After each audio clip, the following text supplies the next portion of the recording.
Have you ever witnessed someone dig their own professional grave with nothing but their unchecked arrogance? Picture a luxury first-class cabin, a demanding corporate titan who thinks his wealth makes him a god, and a quiet, elegant woman who secretly holds his entire future in her hands. He refused to share the same air as her. He humiliated her in front of a packed flight, demanding she be thrown out of his sight like garbage. But karma has a spectacularly brutal way of serving cold, hard justice. Wait until you hear the spine-chilling moment her true identity is announced. You won't believe the devastating twist. The air inside the exclusive first-class lounge at London Heathrow was thick with the scent of expensive espresso and silent entitlement. Arthur Sterling, the 52-year-old CEO of Sterling Pharmaceuticals, paced aggressively near the boarding gates. He was a man who wore his power like a tailored suit, which, today, was a charcoal brioni that cost more than most people made in 6 months. His heavy gold Rolex caught the fluorescent lights as he aggressively tapped the screen of his phone, firing off rapid, demanding emails. Arthur was on his way to John F. Kennedy International Airport in New York for the most critical meeting of his life. Sterling Pharmaceuticals was in the final stages of a hostile takeover by a massive American conglomerate, Vanguard Health Holdings. Arthur's job, his millions in stock options, and his fragile ego all hinged on tomorrow's board meeting with Vanguard's elusive new chairperson, a brilliant, ruthless visionary who had recently taken the helm and remained famously out of the public eye. Flight 882 to New York is now ready for priority boarding, the gate agent announced. Arthur pushed past a young family, not offering so much as a glance of apology, and marched down the jet bridge. He was a Platinum Elite member. The world was supposed to move out of his way.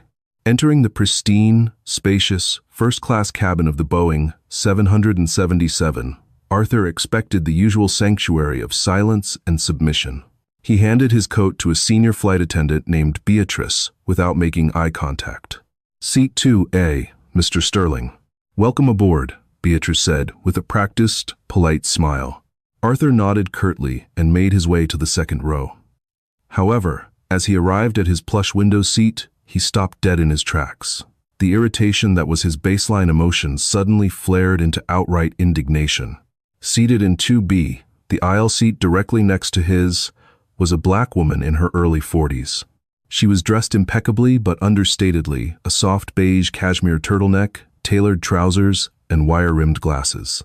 She was quietly highlighting lines in a thick, leather-bound financial dossier. She didn't look up, completely unbothered by Arthur's looming, heavy presence. To Arthur, a man poisoned by decades of unchecked privilege and deep-seated prejudices he disguised as standards, this was unacceptable. He had paid for an environment of his peers. In his narrow, arrogant mind, the quiet, scholarly woman beside his seat did not fit the bill. He cleared his throat, a loud, grating sound meant to be a warning shot. The woman slowly turned a page in her dossier, entirely ignoring him. "Excuse me," Arthur snapped, his voice carrying the sharp, jagged edge of a man used to terrifying his subordinates. The woman looked up, her expression calm, her dark eyes completely unreadable. "Yes?" she replied softly. "Are you quite sure you're in the right cabin?" Arthur asked, a condescending smirk playing on his lips.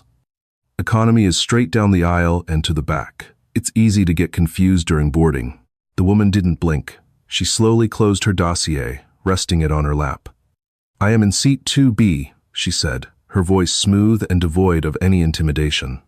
"I believe your seat is the window. Would you like me to stand so you can get in?" Arthur felt his face flush. How dare she speak to him with such casual authority? He refused to be dismissed.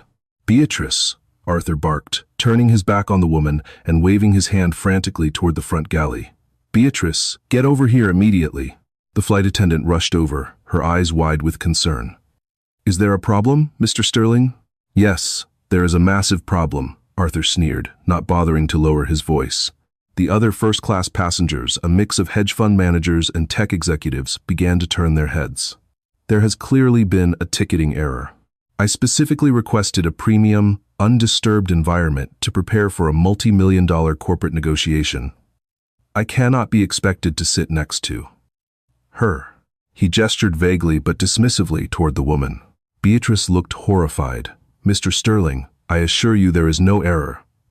This lady is a confirmed first-class passenger. I don't care what your computer says. Arthur's voice rose, vibrating with irrational anger and thinly veiled racism. Look at her. She clearly used miles or got an upgrade by mistake. I am a platinum elite flyer. I spent hundreds of thousands of dollars with this airline. Move her to coach immediately. A heavy, suffocating silence fell over the cabin. The sheer audacity of his demand hung in the air like a foul odor. A businessman across the aisle, a man named Thomas, scoffed loudly. Hey pal, sit down and shut up. You're holding up the boarding process. Arthur spun around. Mind your own business. He turned back to Beatrice, his face red with fury. You will move her to the back of this plane, or I will personally ensure you are looking for a new job by tomorrow morning. Through all of this, the woman in 2B remained seated. She adjusted her glasses, looked up at Arthur, and finally spoke, her voice cutting through his tantrum with surgical precision. Is my presence deeply upsetting to you, sir? She asked. Your presence is an insult to the price of my ticket, Arthur spat. The woman nodded slowly, a faint, almost pitying smile touching the corners of her mouth. I see. Well, it is going to be a very long flight. The situation had officially spiraled out of control. Beatrice, realizing she could not de-escalate Arthur's volatile behavior, picked up the intercom phone and called for the captain. Within minutes, Captain Robert Miller emerged from the cockpit. He was a seasoned, no-nonsense pilot who looked entirely unimpressed by Arthur's expensive suit. What seems to be the issue here? Captain Miller asked, his hands resting firmly on his belt.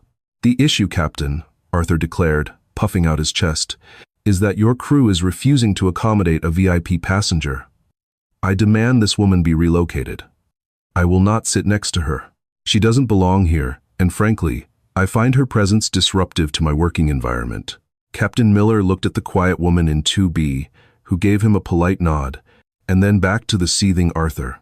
Sir, Captain Miller said, his tone dangerously low. The only person disrupting this flight is you. You are harassing a fellow passenger and threatening my crew. That violates federal aviation regulations. Do you have any idea who I am? Arthur exploded, jabbing a finger into the captain's personal space. I am Arthur Sterling. I am the CEO of Sterling Pharmaceuticals. I can buy this plane and turn it into scrap metal. Captain Miller didn't flinch. Mr. Sterling, you have two choices right now. Choice number 1, you sit in seat 2A, keep your mouth shut, and behave like an adult for the next 8 hours. Choice number 2, you gather your belongings, step off my aircraft, and find another airline to fly you to New York. Arthur's jaw dropped. He looked around the cabin, expecting anyone to jump to his defense. Instead, he saw disgust on the faces of his peers. He looked down at his watch. It was 8 p.m. If he got kicked off this flight, he would miss the Vanguard board meeting tomorrow morning. It would be professional suicide. His face purpled with suppressed rage. Fine, he hissed through clenched teeth. But mark my words, Captain. Vanguard Health Holdings is finalizing a massive contract with this airline. When I inform their new chairperson of how I was treated today, you will be flying cargo planes out of Alaska. Captain Miller stepped aside. Take your seat, sir. Arthur aggressively squeezed past the woman in 2B, practically throwing himself into the window seat. He aggressively pulled down the window shade and threw on his noise-canceling headphones, radiating toxic anger. Beside him, the woman calmly picked up her pen. She opened her leather-bound dossier back to the page she was reading. If Arthur had bothered to look closely, he might have noticed the logo embossed on the top corner of the documents she was highlighting.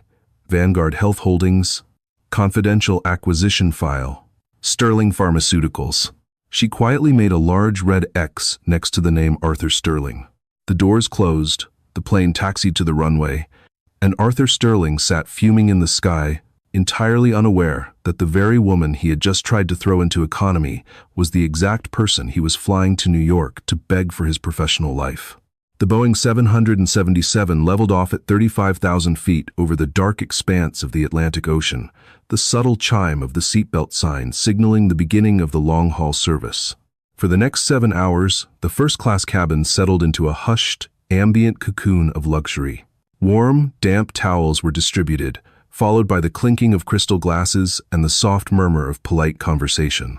Arthur Sterling, however, remained an island of toxic, vibrating energy. He aggressively threw off his noise-canceling headphones, letting them clatter loudly against the center console that separated him from the woman in 2B.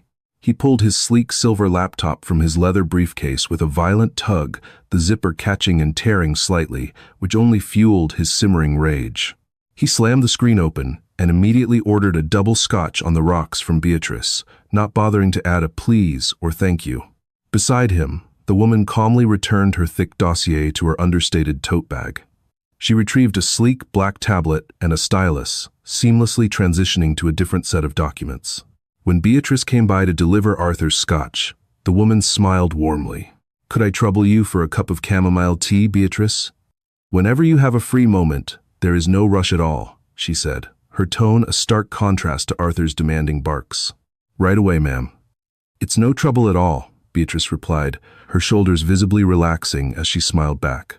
Arthur rolled his eyes, taking a heavy gulp of his scotch. He was furiously typing out an email to his chief operating officer, Gregory Patterson. Arthur angled his screen slightly, shielding it out of pure paranoia, completely oblivious to the fact that his seatmate had zero interest in his screen. His email read, "Greg, the flight is a nightmare. Airline stuck some absolute nobody next to me in first class. I had to threaten the pilot just to get some peace. Unbelievable incompetence. Make sure the legal team has the final Vanguard contracts airtight for tomorrow. I am not letting this faceless new chairperson try to renegotiate our severance packages. I built Sterling Pharma, and they will pay my premium." Arthur hit send with a loud, definitive smack of the enter key. He then pulled up his presentation for the next morning. The slides were a masterclass in corporate vanity, mostly focusing on Arthur's personal achievements, his aggressive market strategies, and his unyielding demand to remain on the board of directors post-acquisition. As Arthur cycled through the slides, he muttered to himself, rehearsing his pitch. "Vanguard needs my leadership to penetrate the European markets. I am the bridge. They cannot execute this without me." The woman in 2B took a slow sip of her chamomile tea. She glanced over, just for a fraction of a second, catching the title of his slide. Arthur Sterling, Unlocking Vanguard's Global Potential. She turned her attention back to her tablet. On her screen was a highly confidential, psychological, and operational profile of Arthur Sterling, compiled by Vanguard's top risk analysts. The report noted his high-yield results, but flagged his narcissistic tendencies, inability to retain top-tier talent, and volatile temperament. Beneath the executive summary, she used her stylus to write a single, precise note in digital red ink. Assessments underplay the severity. Temperament is entirely incompatible with Vanguard's core corporate values. He is a cultural liability. As the hours dragged on, Arthur's behavior only worsened. During the dinner service, he sent back his filet mignon, loudly complaining to the entire cabin that it was chewy like a rubber boot and demanding a fresh meal. He sighed heavily, shifted constantly, and dominated the shared armrest, deliberately letting his elbow cross the invisible boundary line to assert his physical dominance over the space. The woman never flinched. She accommodated his obnoxious territorial claims by simply shifting her weight, maintaining her quiet dignity. She was observing him in a way no one ever had. Arthur was used to being evaluated by his bank account and his stock portfolio. He had no idea he was currently enduring the most rigorous, intimate job interview of his entire life, and he was failing spectacularly. "Ladies and gentlemen, we have begun our initial descent into John F. Kennedy International Airport." The captain's voice crackled over the PA system. "New York is currently a brisk 52 degrees, with clear skies." The cabin began to stir, the soft ambient lighting transitioning to a brighter dawn simulation hue. Arthur was already packed up. The moment the wheels hit the tarmac with a heavy thud, he unbuckled his seatbelt. Before the plane had even reached the gate, he was standing up, yanking his overhead compartment open. "Sir, you need to remain seated until the seatbelt sign is turned off," Beatrice called out from her jump seat. "I have a multi-billion-dollar acquisition tomorrow morning." Arthur snapped back, ignoring her and pulling his heavy roller bag down. "I am not waiting behind tourists." The woman in 2B remained perfectly still, her seatbelt securely fastened, watching Arthur's frantic, undignified scramble. The plane finally jerked to a complete stop at the gate, the famous ding echoing through the cabin. Arthur grabbed his briefcase. In his haste, The sharp corner of his heavy leather bag swung wildly, slamming hard into the woman's shoulder. She let out a quiet, sharp intake of breath, her hand instinctively going to her collarbone. Arthur looked down. For a split second, he registered what he had done. A normal human being would have dropped their bag, apologized profusely, and checked to see if she was injured. Arthur Sterling was not a normal human being. "Well, if you weren't sitting so close to the aisle, that wouldn't have happened," he muttered dismissively. Without another word, he pushed his way forward, physically shoving past the first-class curtain before the jet bridge was even fully attached. The woman in 2B watched him disappear down the tunnel. She slowly rubbed her shoulder, a cold, steely resolve settling into her dark eyes. "Are you all right, ma'am?" Beatrice asked, rushing over, looking entirely mortified on behalf of her airline. "I am so incredibly sorry about his behavior. I will be filing a formal complaint." The woman smiled gently, picking up her modest tote bag. "I am perfectly fine, Beatrice. And please, do not worry yourself about a formal complaint. Mr. Sterling's behavior will be addressed very shortly. You have been wonderful." While Arthur sprinted through customs using his global entry pass, practically running over travelers in the International Arrivals Hall, the woman took her time. Outside Terminal 4, Arthur was screaming into his cell phone because his private chauffeur had parked in row C instead of row A. He stormed through the damp New York night, throwing his bags at the driver and slamming the door of his Lincoln Navigator. 10 minutes later, the woman emerged from the terminal. The chaotic energy of the New York curbside seemed to part for her. Standing at the VIP curb was a pristine, jet-black Maybach. Beside it stood a towering, broad-shouldered security director named Harrison, and a polished executive assistant holding an umbrella, despite the lack of rain. Harrison stepped forward, opening the heavy rear door of the Maybach. "Welcome to New York, Madam Chairperson," he said with a deep, respectful bow of his head. "How was the flight?" Josephine Caldwell, the newly appointed chairperson and majority shareholder of Vanguard Health Holdings, paused before stepping into the luxurious vehicle. She adjusted her glasses, the neon lights of the terminal reflecting off the lenses. "It was highly illuminating, Harrison," Josephine said quietly, her voice smooth as silk but carrying the weight of an anvil. "Contact legal immediately. Tell them to halt the severance negotiations for the Sterling Pharmaceuticals executive team. I am restructuring the deal entirely." "Understood, ma'am," Harrison said, not questioning her for a second. "Shall I take you to your hotel?" "No," Josephine replied, sliding into the leather seats. "Take me to the office. I have a termination to draft." Meanwhile, Arthur Sterling was sitting in the back of his hired SUV, speeding toward his luxury suite at the Plaza Hotel. He poured himself a glass of sparkling water from the mini-fridge, looking out at the glittering Manhattan skyline. He smiled, a wide, arrogant grin.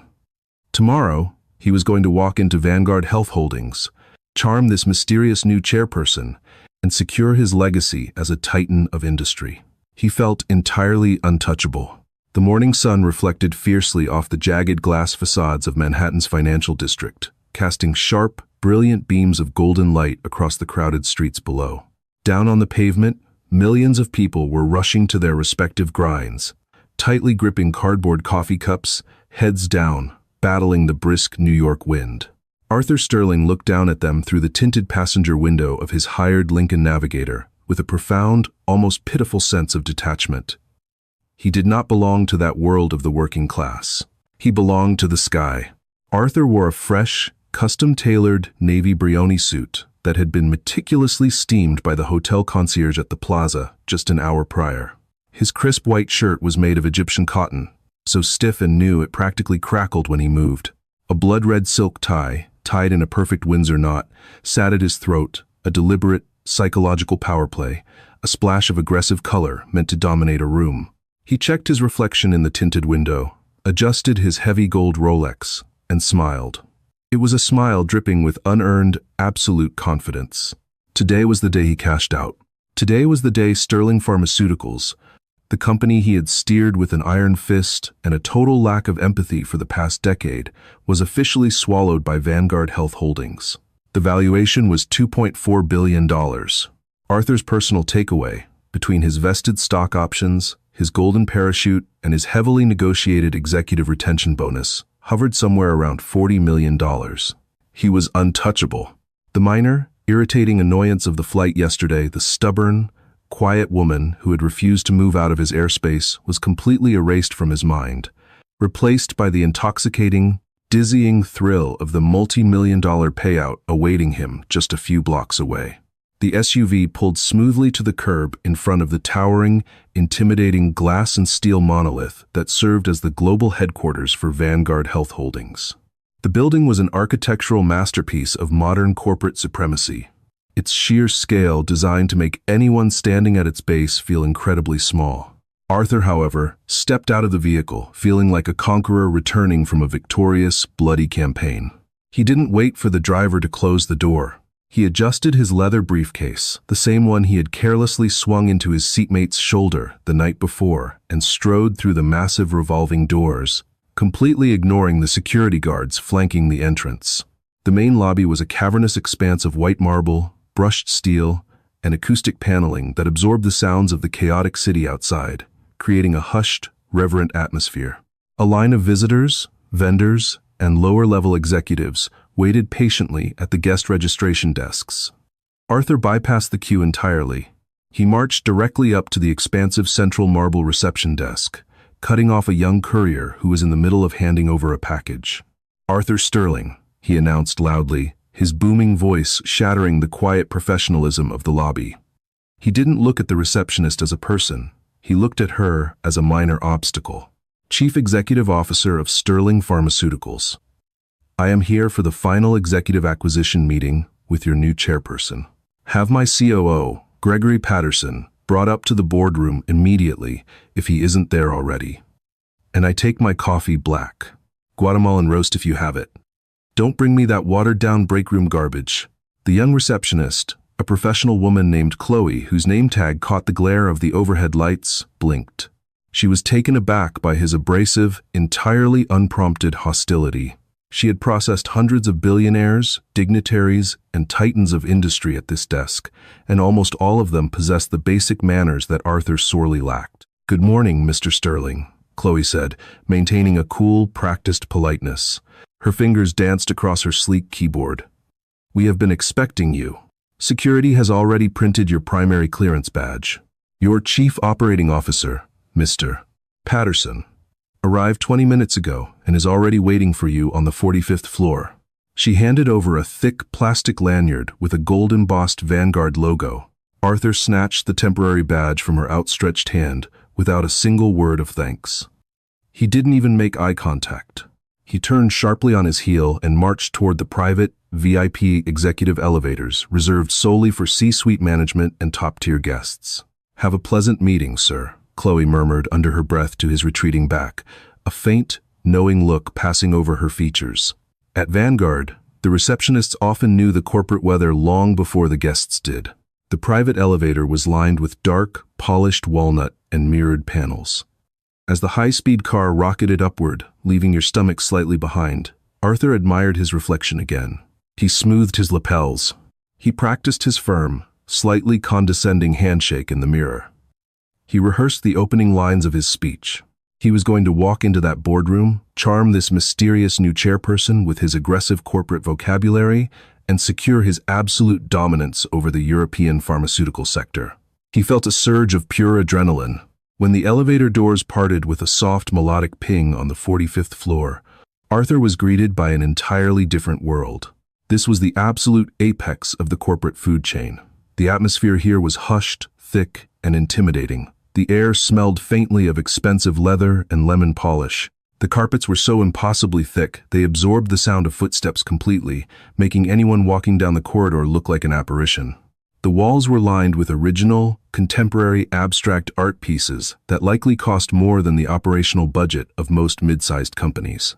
Pacing nervously outside the heavy, double mahogany doors of the primary boardroom was his chief operating officer, Gregory Patterson. Gregory was a sharp, capable man in his late 40s, but right now, he looked entirely out of his depth. His tie was slightly loosened, and a fine sheen of nervous sweat glistened on his forehead. He was compulsively checking his phone, jumping slightly when the elevator doors chimed. "Arthur, thank God," Gregory exhaled loudly, practically rushing over to his boss. He wiped his brow with the back of his hand. "I was starting to think your flight got delayed." We cannot afford to keep these people waiting. Relax, Greg, for God's sake, Arthur sneered, clapping his subordinate hard on the shoulder with a heavy, patronizing thud. You look like a junior analyst about to give his first PowerPoint presentation. Stand up straight. We are the prize here, remember? They need us. Vanguard's European distribution network is an absolute joke without Sterling Pharma's infrastructure. It's not that, Arthur, Gregory said, lowering his voice as if the walls themselves were bugged. The Vanguard legal team is already inside. Cynthia Reynolds is in there. Arthur rolled his eyes. So? Let the lawyers push paper. It's what we pay them to do. Cynthia Reynolds isn't just a lawyer, Arthur. She's Vanguard's chief counsel, and she's an absolute shark. She's currently looking over the severance and retention contracts with a magnifying glass, and worse, the chairperson isn't here yet. Arthur scoffed, adjusting his Rolex again. Typical power play. They make the acquired party wait to establish dominance. No, Arthur, you don't understand the rumors circulating this morning, Gregory insisted, his voice tight with anxiety. No one has even seen her face yet. The new chairperson is completely off the grid. The financial press is calling her a phantom. The word is that she gutted a tech startup in Silicon Valley last month just because the CEO lied on a preliminary disclosure form. She dissolved the entire board in 24 hours. They say she operates with zero emotion. Good. Then she'll respect the numbers, Arthur said dismissively, entirely unbothered by Gregory's panic. He straightened his red tie. These mysterious, shadowy corporate types are all exactly the same, Greg. They use anonymity to build intimidation because they lack physical presence. I've been dealing with boardroom sharks since before you even applied to business school. We walk in there, we dictate our final terms, and we remind them that without my personal leadership, this acquisition fails. I hold the cards. I am the bridge to the European markets. Without waiting for Gregory to respond, Arthur reached out and pushed open the heavy mahogany doors, striding into the boardroom with the aggressive entitlement of a man walking into his own living room. The boardroom was breathtakingly beautiful and intensely intimidating. It was a massive, sprawling expanse of floor-to-ceiling glass on three sides, offering a dizzying, uninterrupted, panoramic view of the Hudson River and the New Jersey skyline beyond. In the center of the room sat a sleek, polished obsidian conference table that seemed to stretch on for miles, reflecting the morning light like a dark mirror. Sitting rigidly on one side of the vast table were three of Vanguard's top executives. In the center of them sat Cynthia Reynolds. She was a striking woman in her 50s, wearing a sharp white suit, her hair pulled back into a severe, unforgiving bun. She was reviewing a thick stack of legal documents with a silver fountain pen, her expression entirely stoic. Arthur did not wait to be offered a seat. He bypassed the empty chairs on the side of the table and walked directly to the absolute head of the table, opposite the main entrance. It was the position of supreme power, the seat traditionally reserved for the highest-ranking individual in the room. He dropped his leather briefcase onto the dark obsidian surface with a loud, disrespectful thud, pulled out the high-backed leather chair, and sat down. Gregory practically shrank into a chair 3 seats down from Arthur, looking utterly mortified by his boss's blatant lack of etiquette. Arthur leaned back, steepled his fingers beneath his chin, and radiated smug, toxic authority. He looked at the 3 Vanguard executives as if they were minor inconveniences keeping him from his golf game. "Good morning, Cynthia," Arthur said smoothly, his voice echoing in the large room. "I trust the paperwork is finalized? My legal team sent over the final addendums regarding my retention bonuses last night. I have a tea time at Shinnecock Hills at 2 o'clock sharp, so I'd really like to get the pleasantries out of the way and get these signatures wrapped up." Cynthia Reynolds slowly looked up from her documents. She did not smile. She did not offer a polite corporate greeting. Her eyes, magnified slightly by her designer glasses, locked onto Arthur with the cold, calculating precision of a sniper. "We are waiting on the chairperson, Mr. Sterling," Cynthia said, her tone completely flat, devoid of any warmth or deference. "She has requested to review the final addendums personally before any signatures are authorized. We will not proceed until she is seated." Arthur sighed loudly, a dramatic, performative exhalation meant to show his immense frustration. He aggressively checked his Rolex again, tapping the crystal face with his fingernail. "Fine," Arthur muttered, leaning forward and resting his elbows heavily on the table. "But let's make it quick once she gets here." I am a very busy man, Cynthia. I'm not used to being kept waiting by the people who are cutting a check to buy my company. Time is money, and frankly, my time is incredibly expensive. Cynthia Reynolds simply lowered her head back to her paperwork, entirely ignoring him. Gregory Patterson buried his face in his hands, wishing the floor would swallow him whole. The silence in the room stretched out, thick, tense, and deeply uncomfortable. The only sound was the scratching of Cynthia's fountain pen against paper and the faint, muffled hum of the city traffic 45 floors below. Arthur tapped his foot impatiently. His leg bounced under the table. He was a man addicted to control, and being forced to wait in silence was grating against his fragile ego. And then, it happened. The heavy brass handle of the mahogany doors clicked. It was a sharp, distinct, metallic sound that cut through the silence like a gunshot. The door began to turn, opening slowly, with an agonizingly deliberate pace. The low hum of quiet, ambient tension in the room instantly vanished, replaced by a dense, electric, suffocating silence. Even Cynthia Reynolds and the other highly disciplined Vanguard executives immediately sat up straighter, their pens dropping to the table in a collective, unified display of profound, unwavering respect. The entire atmospheric pressure of the boardroom seemed to shift, pulling toward the doorway. Arthur leaned back in his leather chair again. He pulled his lips back into a wide, patronizing, perfectly manicured smirk. He crossed his arms over his chest, ready to greet his new boss, ready to assert his dominance from the very first syllable. The door pushed fully open. First stepped in Harrison.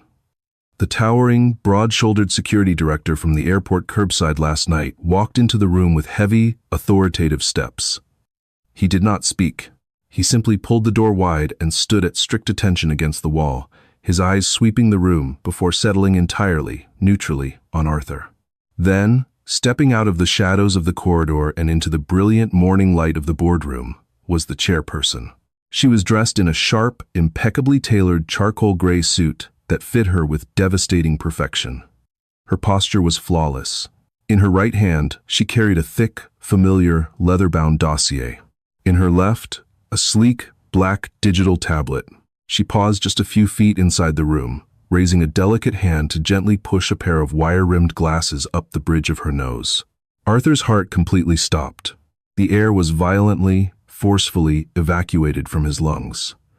The patronizing smirk plastered across his face froze and then began to slowly, painfully crack. It was the quiet, unassuming black woman in the cashmere turtleneck. It was the woman he had aggressively demanded be thrown into economy. It was the woman from Seat 2B. The heavy, soundproofed mahogany doors of the Vanguard Health Holdings boardroom clicked, a sharp, metallic sound that seemed to echo in the cavernous, silent space. The polished brass handle turned with agonizing slowness. For Arthur Sterling, sitting at the head of the obsidian table in his custom-tailored navy Brioni suit, this was the exact moment his coronation was supposed to begin. He leaned back, crossing one leg over the other, a patronizing, expectant smirk firmly plastered across his face. He was ready to greet the phantom chairperson, dictate his terms, secure his $40 million golden parachute, and cement his legacy as an untouchable titan of the pharmaceutical industry. The door pushed open. First stepped in Harrison. The towering, broad-shouldered security director didn't just walk into the room, he occupied it, his presence instantly shifting the atmospheric pressure. He held the door open, his posture rigidly professional, his eyes scanning the room before settling neutrally on Arthur.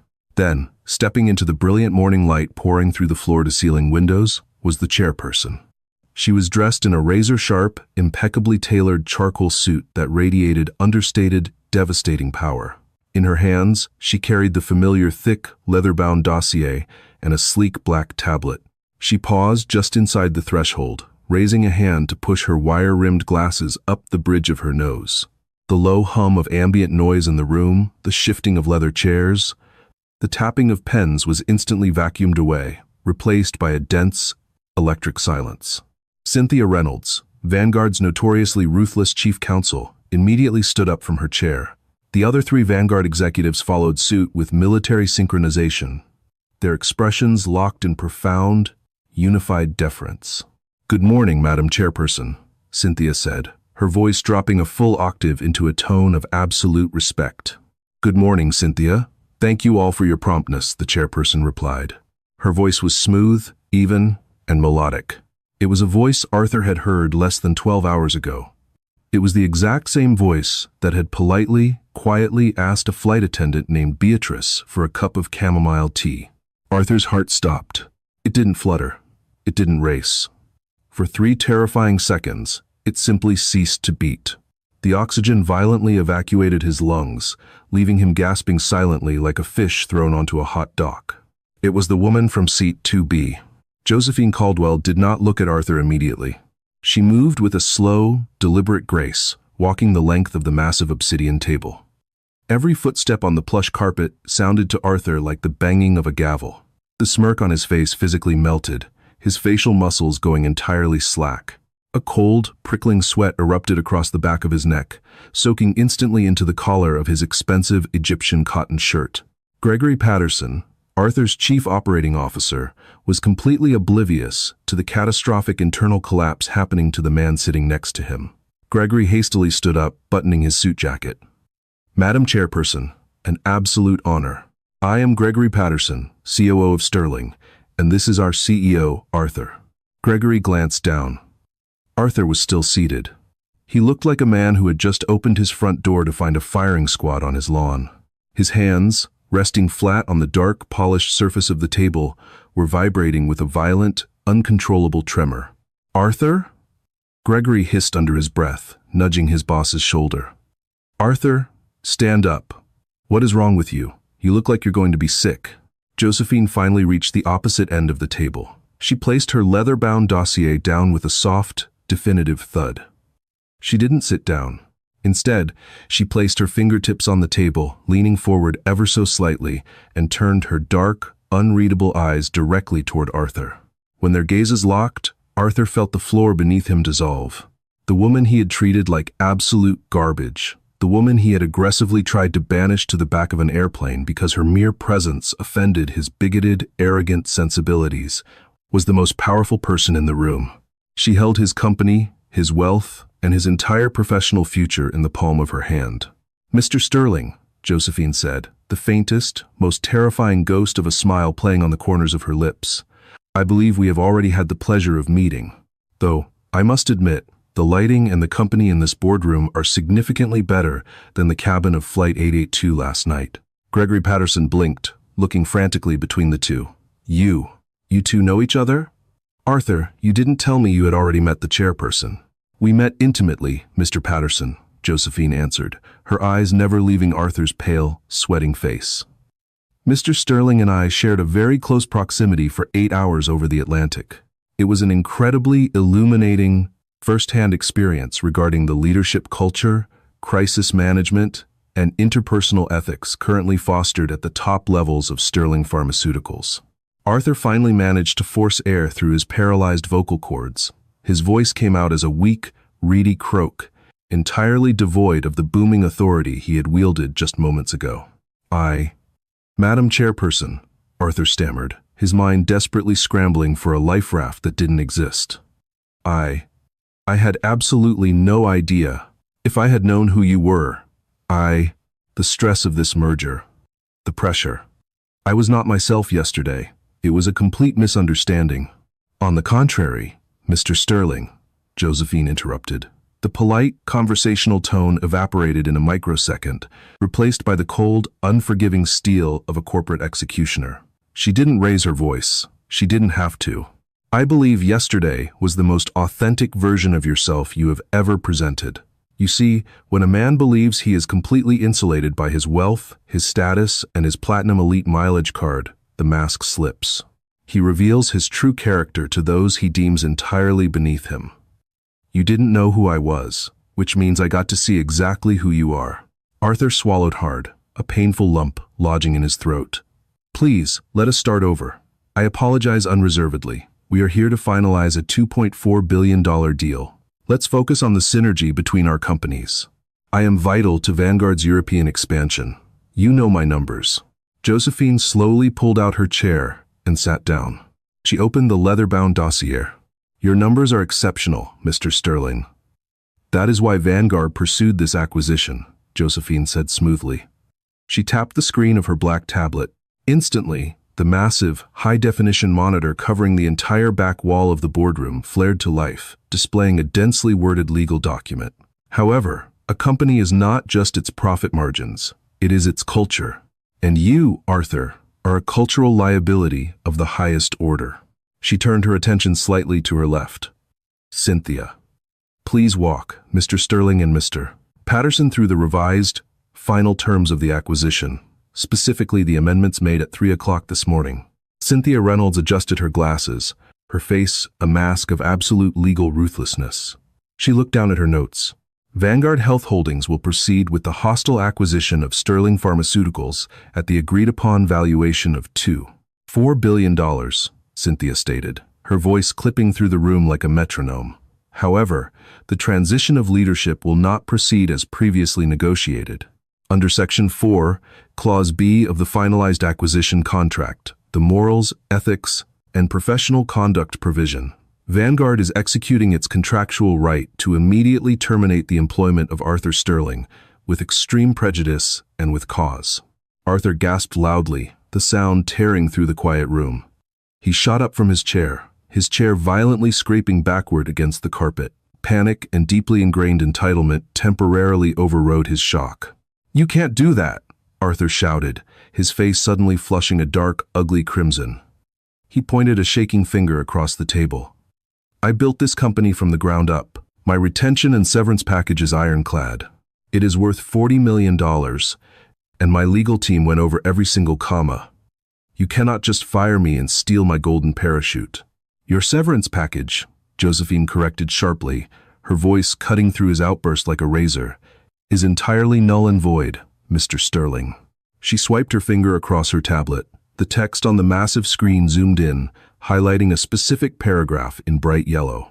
"The Morals and Conduct Clause, which you and your lawyers signed during the preliminary disclosures 3 weeks ago, explicitly states that any executive engaging in documented behavior that publicly embarrasses the acquiring entity, discriminates against minorities, or verbally harasses service individuals including airline staff and fellow passengers, forfeits all rights to executive compensation, severance, and stock option vesting." Arthur's chest was heaving. "You have no proof. It's your word against mine. I'll sue Vanguard for breach of contract. I'll sue you for defamation. I'll drag this out in federal court for a decade." Josephine actually let out a short, hollow laugh. It was a terrifying sound. "My word against yours?" she asked, raising an eyebrow. She reached into her dossier and pulled out a stack of crisp, white papers, tossing them lightly onto the center of the obsidian table. They fanned out, revealing official seals and signatures. "This isn't a game of he said, she said, Arthur. This is Vanguard Health Holdings. We don't execute billion-dollar maneuvers without documentation," Josephine said coldly. "What you are looking at are 3 sworn, legally binding affidavits. The first is from Captain Robert Miller, documenting your threat to buy his plane and turn it into scrap metal if he did not comply with your demands to segregate the first-class cabin." Arthur's mouth opened, but no sound came out. He stared at the papers as if they were venomous snakes. "The second," Josephine continued mercilessly, "is from Beatrice, the senior flight attendant whom you repeatedly threatened to fire, detailing your aggressive, volatile, and racially motivated demands to have me move to economy purely based on my appearance. And the third affidavit is from a Mr. Thomas Higgins, the hedge fund manager sitting across the aisle from us, who kindly provided his business card and offered his legal testimony regarding your public tantrum." The room was suffocating. Gregory Patterson physically scooted his chair a few inches away from Arthur, desperate to avoid the blast radius of this catastrophic implosion. "This is a setup," Arthur whispered desperately, his eyes darting frantically around the room, looking for an ally and finding only walls of glass and hostile stares. "This is a coordinated effort to steal my life's work. Gregory, tell them how critical I am. Call our legal team right now. Get Martin on the phone." Gregory Patterson slowly looked down at his yellow legal pad. He picked up his pen, tapping it nervously. He didn't look up. He didn't reach for his phone. "Gregory," Arthur barked, his voice cracking with sheer desperation. "Do your damn job." Gregory finally looked up, his expression a mix of pity and profound self-preservation. "Arthur."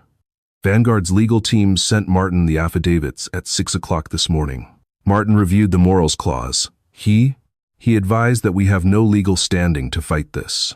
The board of Sterling Pharmaceuticals held an emergency vote over conference call an hour ago. Arthur stumbled backward, the back of his knees hitting his chair. A vote? Without me? They voted unanimously to accept Vanguard's terms, including your termination, to save the acquisition, Gregory said quietly. I have a family, Arthur. The company needs this deal to survive. And frankly, you have been an absolute nightmare to work for these past 5 years. You brought this entirely on yourself. The betrayal was the final nail in the coffin. Arthur Sterling stood entirely alone. The magnificent, impenetrable fortress of arrogance that had defined his 52 years of life was shattered into millions of jagged, irreparable pieces on the boardroom floor. He had no company. He had no $40 million payout. He had no allies. He had been clinically, legally, and personally eviscerated in less than 10 minutes. Your shares will be bought out at the base market rate, stripped of any executive premiums, Josephine announced, her tone signaling that the meeting was officially over. The funds will be deposited into your accounts within 30 days. Effective immediately, you are stripped of your title, your access to all company assets, and you are officially barred from the premises of both Vanguard Health Holdings and Sterling Pharmaceuticals. She looked up at the towering security director standing by the door. Harrison. Please collect Mr. Sterling's temporary visitor badge and escort him out of the building. See to it that he does not return. Harrison stepped forward, his massive frame eating up the distance between the door and the head of the table in 3 strides. Sir, Harrison said, his voice a deep, rumbling bassline of authority. It is time to leave. Arthur looked at Josephine one last time. His eyes were wide, glassy with unshed tears of pure humiliation and shock. He looked at the woman he had dismissed as a nobody, the woman he had shoved past on the jet bridge without an apology. He had spent his entire life measuring people's worth by what they could do for him. He had never considered, not even for a fraction of a second, what they could do to him. Defeated, destroyed, and entirely hollowed out, Arthur reached up with a trembling hand and unclipped the temporary badge from his lapel. He dropped it on the table. He didn't bother to pick up his custom leather briefcase. He just turned, his shoulders slumped, looking 20 years older than when he had walked in. He followed Harrison out of the heavy mahogany doors, beginning the longest, most agonizing walk of shame of his life. He was escorted past the other Vanguard executives, past his former CO who wouldn't even look at him, into the private elevator and down 45 floors. He was walked past the marble reception desk, past Chloe, the young receptionist he had so rudely dismissed earlier, and finally pushed out through the revolving glass doors onto the unforgiving, noisy streets of Manhattan. Back up in the silent, pristine boardroom, Josephine Caldwell watched the heavy doors click shut. She took a slow, deep breath, the faintest trace of satisfaction settling into her posture. She turned her attention back to her chief counsel. Now, Cynthia, Josephine said, pulling up a new, entirely different file on her tablet. Let's move on to more positive business. I would like to discuss the creation of a new, senior executive position within our corporate travel and logistics division. And I want you to draft an incredibly lucrative offer letter for a senior flight attendant named Beatrice. Arthur Sterling thought his wealth made him a god, but he learned the hardest way possible that true power doesn't need to scream, demand, or belittle others. Josephine Caldwell didn't need to raise her voice to destroy his entire world. She simply let his own toxic arrogance do the work for her. This story is a brutal, satisfying reminder that the way you treat people when you think they are beneath you is the ultimate measure of your character, and karma never misses an address, even at 35,000 feet. Did Arthur get exactly what he deserved, or was losing his $40 million payout too harsh? Let me know your thoughts down in the comments. If you love this story of instant karma and dramatic twists, make sure to hit that like button. Share this with someone who needs a reminder to always be kind, and subscribe for more real-life revenge and karma stories every single week.